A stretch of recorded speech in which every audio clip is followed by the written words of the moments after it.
Welcome to Penrose Learning, where we make understanding easy. In this video, I will show how to make carrot pickle without vinegar. We'll explore a fantastic way to create delicious, naturally fermented carrots that are bursting with flavor and beneficial probiotics. This guide will walk you through each step, from selecting your ingredients to enjoying your homemade creation. Get ready to transform simple carrots into a delightful, tangy treat using a traditional method that's both easy and incredibly rewarding. For our carrot pickle, you'll need about 2 pounds of fresh, firm carrots, non-iodized sea salt, and filtered water.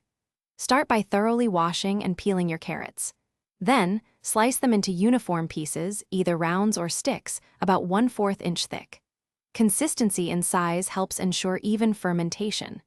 Remember, clean hands and equipment are crucial for a successful ferment, so make sure everything is spotless before you begin. Now, let's prepare the brine.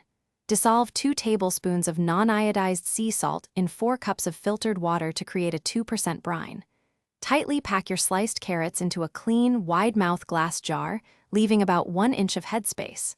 Pour the brine over the carrots, making sure they are completely submerged. You might need a fermentation weight to keep them down. Ferment at room temperature, ideally around 70 degrees Fahrenheit, for 5 to 7 days. Once your carrot pickle has fermented to your liking, typically after 5 to 7 days, it's time to move it to cold storage. Transfer the jar to your refrigerator, where it will continue to slowly ferment and can be enjoyed for up to 2 months. These crunchy, tangy pickles are a fantastic addition to any meal, offering a burst of flavor and beneficial probiotics. Feel free to experiment with spices like mustard seeds or dill for your next batch. Thanks for watching. If this was helpful, leave a like and consider subscribing. See you next time.